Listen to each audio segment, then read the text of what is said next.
So this is the process for making a 40-ounce tumbler with a handle. And you'll see I am removing the handle, which you have to do before you put it in the oven because the handle is plastic and it will melt. And it leaves two brackets that are metal. And you'll see those in a bit. But this is after the design process and the printing process. So what I'm doing now is I am making sure there's no fingerprints, lint, etc. by using a lint roller and a microfiber cloth. And now I am trying to cut off the bottom and the top of the print so that it will fit on the top portion correctly. And I'm going to put it up on the water bottle to see how much I should trim.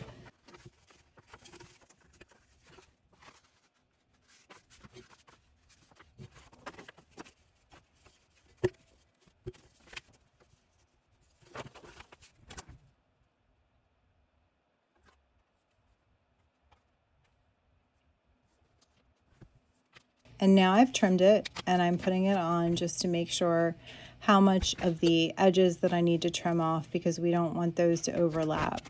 And we'll need to cut some flaps for the metal brackets that are left where the handle goes. So it's really important to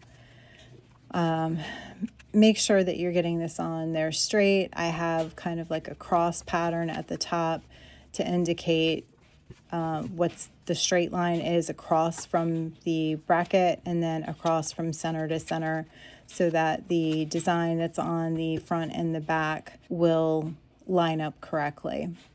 And now I am finding the center of the two designs. I'm going to cut off the excess paper.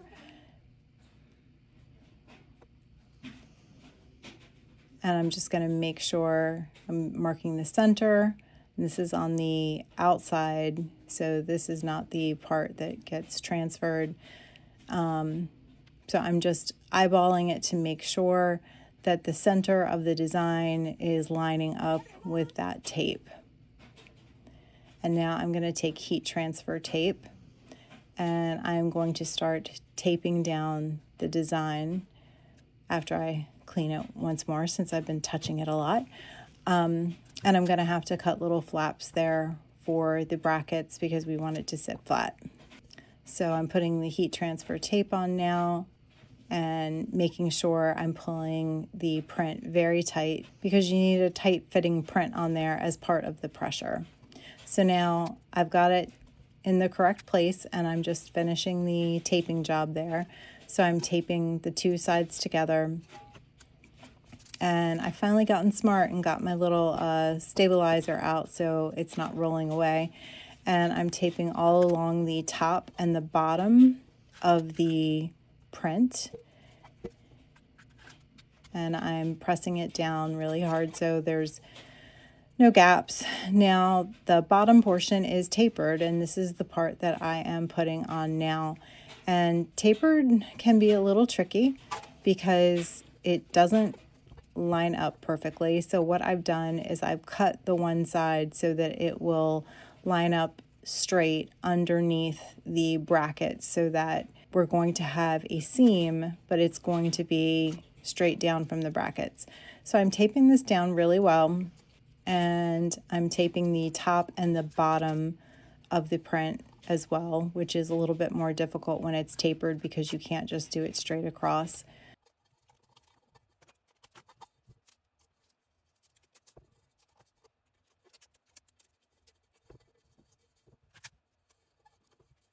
But now the taping is done and I've got the heat gun out and this is the shrink wrap.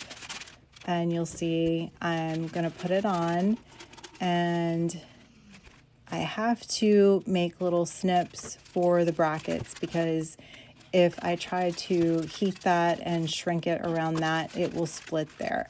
So I make my own slits and then I'm putting heat resistant tape around all four sides of where I've cut that so that it will hold when it's in the oven. So now I've got my heat gun, I'm plugging it in and I'm about to shrink the shrink wrap onto the 40-ounce tumbler.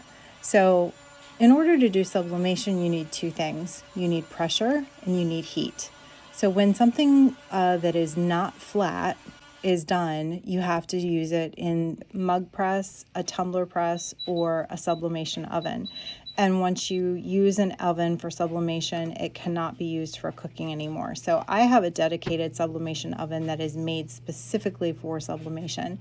So that provides the heat, and the shrink wrap provides the pressure. So I've set the appropriate time and temperature based on what we're making. You hear the straining of the shrink wrap. If you over tighten it, sometimes it can split open. I tried not to over tighten it, but sometimes that's hard.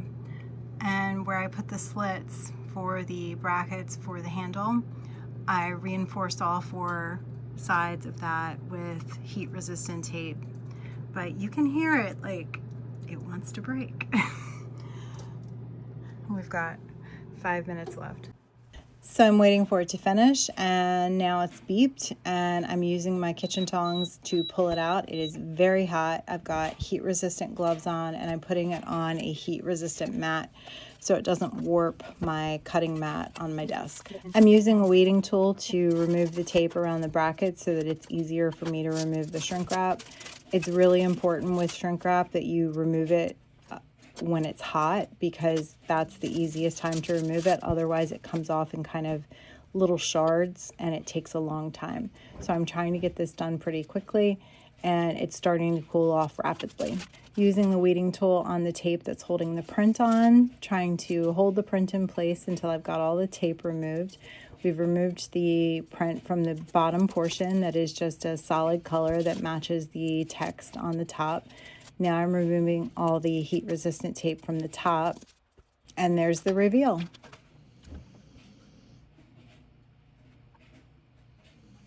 And by this time, I'm handling it with just my bare hands. I am going to put the handle back on because it's cool, and the bottom screw is not difficult, but the top screw is a little bit difficult because that screwdriver does not fit all the way in there, but we're getting it tightened back down, putting the lid in the straw back, and there it is close up. And you can see the seam there. And here's another view of it being rotated around. And now we're going to see a picture of the final product. And just to let you know, the original video I took before I sped it up was 45 minutes long, and that chronicled the part of the process after the design and after the printing. I hope you liked this video, and if you're interested in ordering a 40-ounce tumbler with a handle, comment below and I'd be happy to collaborate with you on something that would make a perfect item for yourself or a gift for someone else. Thanks, and have a great day.